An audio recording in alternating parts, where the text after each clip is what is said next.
Cricket வீரர் முகமது ஷமி தனது முன்னாள் மனைவிக்கு ஜீவனாம்சமாக மாதம் 4 லட்சம் ரூபாய் வழங்க வேண்டும் என்று நீதிமன்றம் உத்தரவிட்டிருக்கிறது. இதற்கு ஷமியின் ரசிகர்கள் சமூக ஊடகங்களில் அவருக்கு அனுதாபம் தெரிவித்தனர். இருப்பினும் ஷமி எதற்காக இவ்வளவு பெரிய தொகையை ஜீவனாம்சமாக கொடுக்க வேண்டும் என்பதற்கும் நீதிமன்றம் விளக்கமளித்துள்ளது. இந்திய கிரிக்கெட் அணியின் முன்னணி வேகப்பந்து வீச்சாளர் முகமது ஷமி இந்திய அணியின் வெற்றிகரமான பவுலராக இருந்து வருகிறார். கிரிக்கெட்டில் பல சாதனைகளை வெற்றிகளை குவிக்கும் ஷமியின் திருமண வாழ்க்கை சறுக்கலை சந்தித்தது. கடந்த 2014ஆம் ஆண்டு ஏப்ரல் மாதம் முகமது ஷமி மற்றும் ஹசின் ஜஹானுக்கு திருமணமானது. பின்னர் அடுத்த 4 ஆண்டுகளில் ஷமி மீது குடும்ப வன்முறை தொடர்பாக ஹசின் காவல் நிலையத்தில் புகார் அளித்தார். வீட்டு வன்முறையை தவிர ஷமி வரதட்சணை துன்புறுத்தல் மற்றும் மேட்ச் பிக்சிங் செய்ததாகவும் தனது குடும்ப செலவுகளை நடத்துவதற்கான நிதி பொறுப்பை ஏற்றுக்கொள்வதை நிறுத்திவிட்டதாகவும் அவர் குற்றம் சாட்டியிருந்தார். இதன் காரணமாக 2018ஆம் ஆண்டு முதல் இருவரும் பிரிந்து தனித்தனியாக வாழ்ந்து வருகின்றனர்.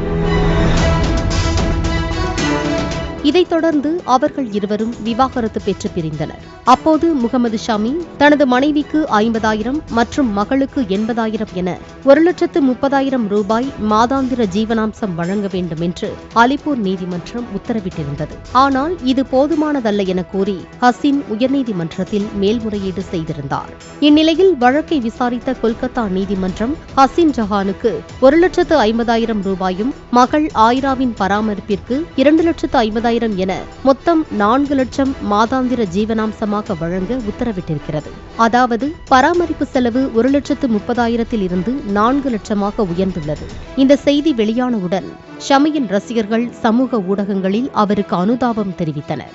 மேலும் சிலர் கிரிக்கெட் வீரர் பராமரிப்பு போன்ற அதிக தொகையை செலுத்த வேண்டிய கட்டாயம் ஏற்பட்டிருக்கக்கூடாது என்று கருத்துக்களை கூறியிருந்தனர். இந்நிலையில் கிரிக்கெட் வீரர் ஷமியின் வருவாய், அவரது மகளின் எதிர்காலம் மற்றும் இருவரும் பிரிவதற்கு முன்பு அவரது பிரிந்த மனைவி ஹசின் ஜஹான் அனுபவித்த வாழ்க்கை முறை ஆகியவற்றை கருத்தில் கொண்டுதான் இந்த தொகை தீர்மானிக்கப்பட்டதாக நீதிபதி தனது உத்தரவில் விளக்கியிருக்கிறார்.